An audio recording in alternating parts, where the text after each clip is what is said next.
My name is Joseph Fredrickson, and I am a volunteer for the Veterans History Project. Today is Monday, November 16th, 2015, and I am interviewing Devi B. Lally. We are seated here in Mrs. Lally's home in Olympia, Washington, USA.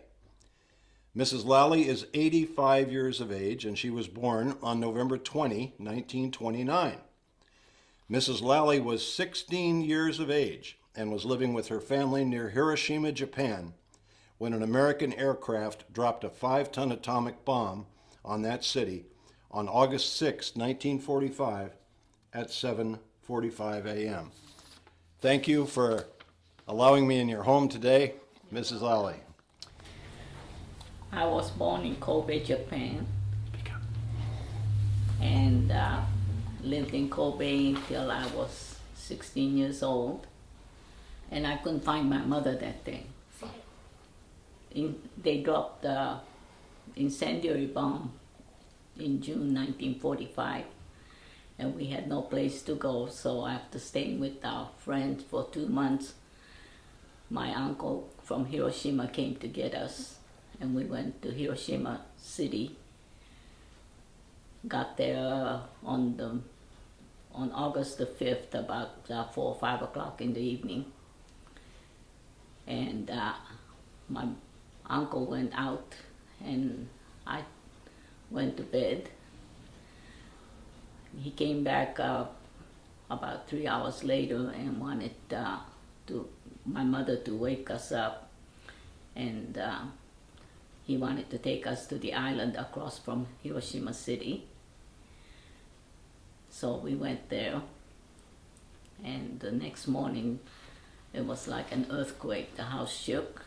I looked across to Hiroshima City and saw this white, like a mushroom, going up and coming down. And everybody was wondering if it was a place where they keep the ammunition dump. Is that what it is, ammunition dump? Mm-hmm. Blew up or something. We didn't know it was an atomic bomb. But it was summertime, so the days were longer, and late in the evening, the whole place was on fire. The whole city was on fire. And then the next day, they started bringing the bodies out. One of my second or third cousin, I don't know which one, but he was all burnt. The only thing open was his eyes, but he passed away that same evening. And then I think it was 3 days later we found out there was an atomic bomb that was dropped in Hiroshima City. But the place was burning for maybe a week. Well, my father was Indian, from India, Bombay or whatever, and he had an import and export business. So he came over there for business purpose to Kobe. And my mother came from Hiroshima to Kobe to visit her friend that was a maid to this Indian family. And my father went over there to stay with them, and that's how my father and mother met. When they met or what, I don't know. But they got married, and when they did, my grandparents disowned my mother. Oh, because yes. He married a foreigner. Yeah. Mm-hmm. Mm-hmm. And my father had business branch office in Hong Kong and Shanghai, so he had to leave about 3 or 4 times a year to go over there. And my mother lost a lot of friends, I guess, marrying a I understand. Indian guy. But there wasn't that many Indian people there. They had a lot of them in Yokohama, but not in Kobe. And they started branching out. They had, the way I understand, they had a great big earthquake in Japan, in Yokohama, and I guess my father's brother, my uncle, was there, and he was killed in the earthquake. And that's one of the reasons my father came to Japan, I guess. And then he opened up import-export business there. Married my mother. When we were all supposed to go to Hong Kong and we had all our passports and luggage packed, bags packed and everything. And my father went to check for they didn't have airplane those days. They had to go by ship. Mm-hmm. And he went to the shipping company to check to see if we had a berth and everything all ready. He came home and he told my mother that we couldn't travel because there's something going on, and this was in November. And he said, I guess we'll just stay here. And I think 2 days later, after he went to this meeting, my father got a telegram from Hong Kong to show up by next boat. So the boat was leaving on 13th of November.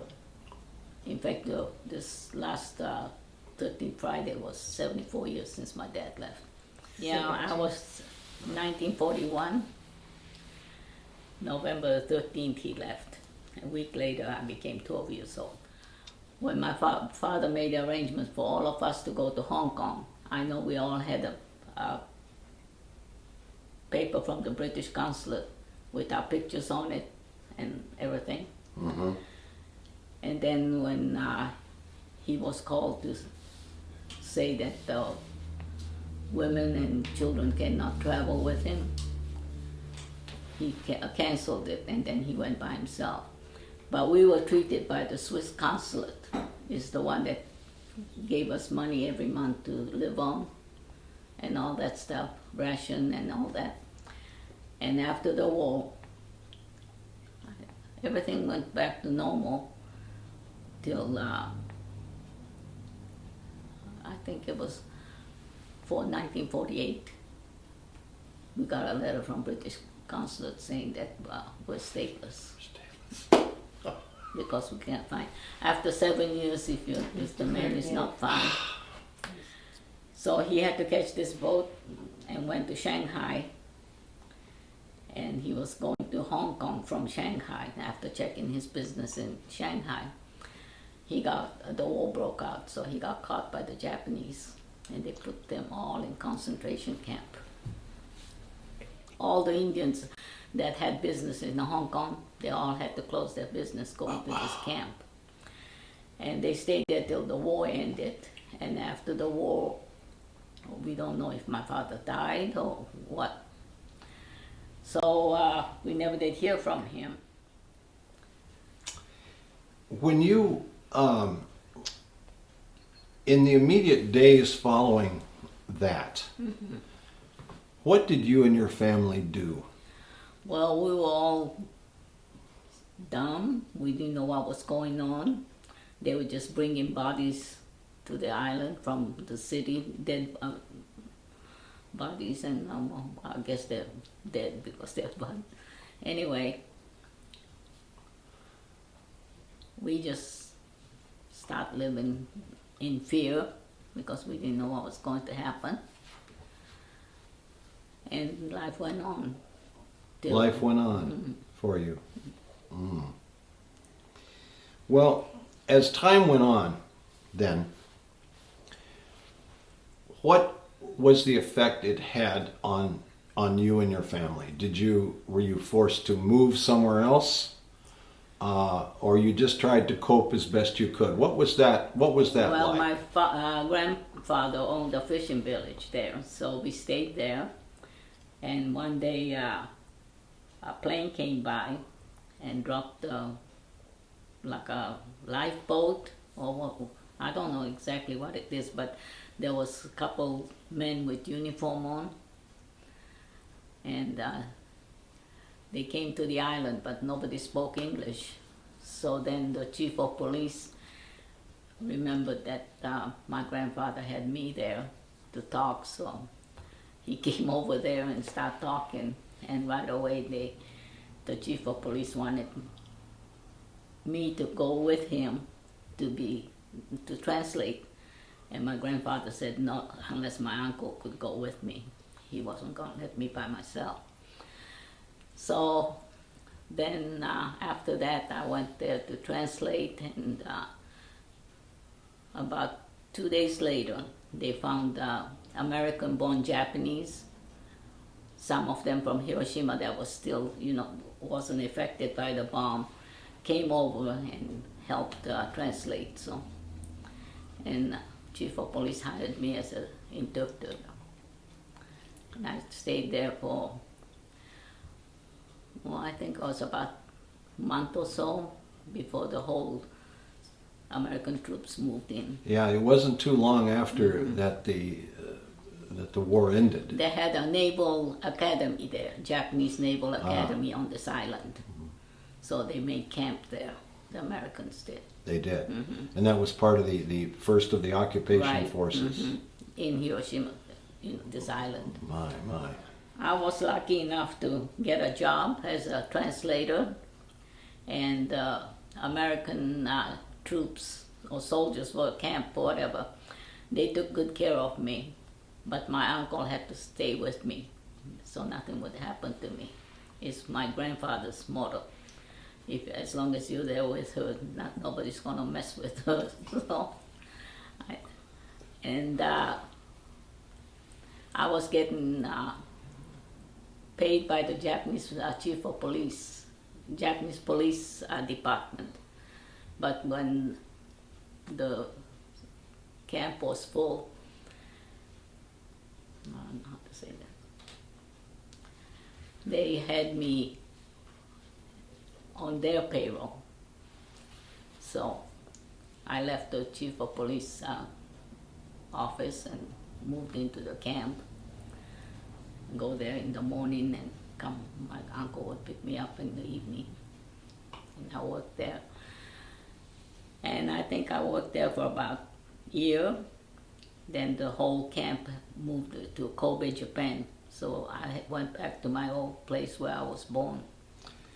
And from there, I had one job after another working for the militaries. So I was very lucky. And somewhere along that time, you met your husband. Yes. My husband came into the office I was working for. I was working for railroad transportation, issuing tickets.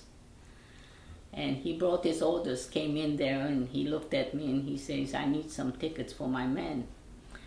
And I said, yes. And I looked at it and the orders weren't correct. So I told him, I said, you have wrong orders. And he was upset. He started, he said, I'm talking to your boss. I said, go ahead, Major Shepard is sitting right there. So he walked over to the Major Shepard's desk and said, that girl sitting over there tells me I have wrong orders. The major said, well, if she said that it is wrong orders, then he said, let me see. He looked at it and he said, yeah, it is wrong orders. He said, you'll have to come back with the right one. And he stormed out of there.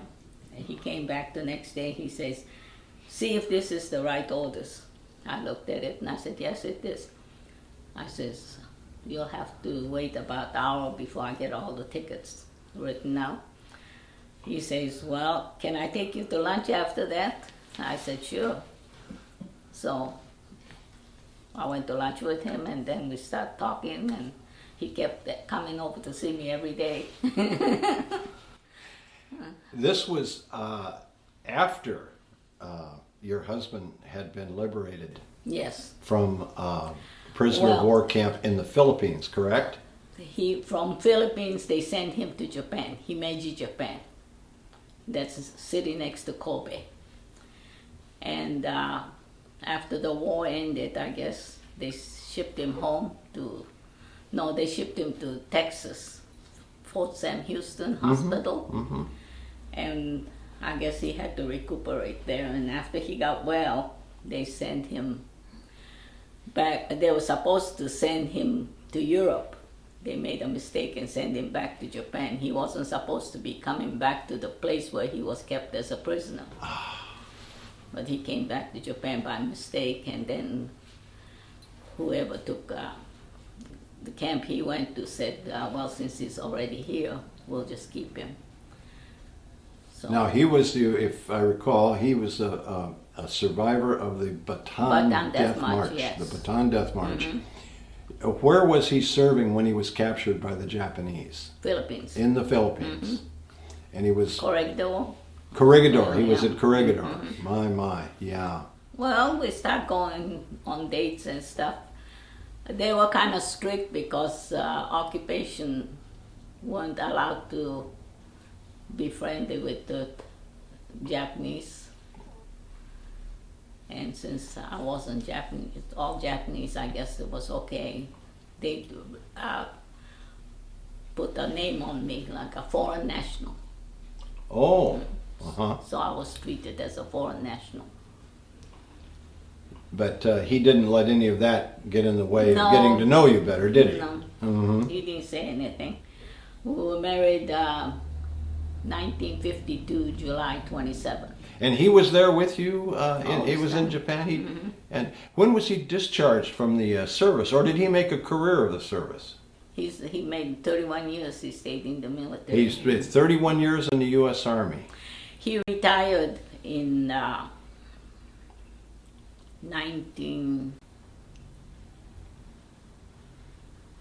1964, I think. No, 1962.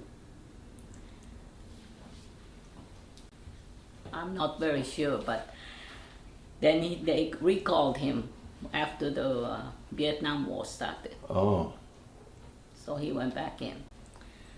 So there was a little space between where he was retired, but they gave him credit for the whole thing. and you had 3 children. 3 boys. 3 boys. 3 boys.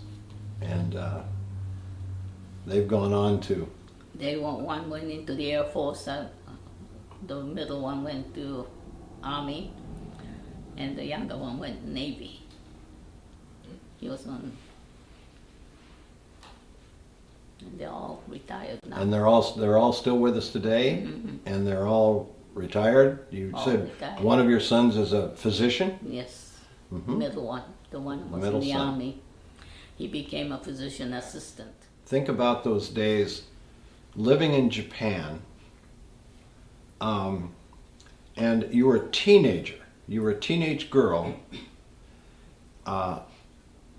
The period of time before the bomb was dropped in the country, what were you hearing from government officials about the way the war was going in terms of how Japan was doing? What were you hearing in those days? They didn't talk much about it. We weren't allowed to, we were in international settlement. In other words, they had German people, French, and who were Chinese and all that. We were in one place. We had our home in the international settlement, so that's where we were at, and we didn't discuss too much about it though. No, didn't hear No. much at all. Well, And then at night we had to draw the curtains and black out. We didn't have lights outside or anything, so. because those, if I remember my history, those incendiary bombing raids have been going on for quite some time. They dropped in Yokohama and different places, but the one they dropped in Kobe in June 1945 was a big one, and they aimed right at the international settlement. Swiss government was helping us out during the war. That's how we were able to have money to eat and all that. And I think it was 7 years later, 1940. War ended in 45, and I think it was 1947. My mother got notice from the Swiss government that we're stateless because my father is not able to, Whoa. stand up for us because they couldn't find him. And that made you stateless. Stateless. Stateless. My. So I had trouble getting married. Yeah. Yes. Because I didn't have any papers. Didn't have country, did you? No, you're stateless. Yeah, so when we came here by General Freeman, we went from Kobe to Yokohama by train, and we got on the ship, and the ship went all the way down southern Japan over to Korea and back to southern Japan, and then we were supposed to land in San Francisco. But something happened, we couldn't land there, ship couldn't dock there, so they took us over to Seattle. And when we got to Seattle, the captain announced that Mrs. Davy Lally cannot get off the ship. She has to wait for the, the guy that, immigration, Immigration. had to come and Yeah. verify. So I had to stay there, the last one to get off the ship. But there was a lot of Japanese wives that was on the ship that the husbands didn't come to get them. They sent them back to Japan. Wow.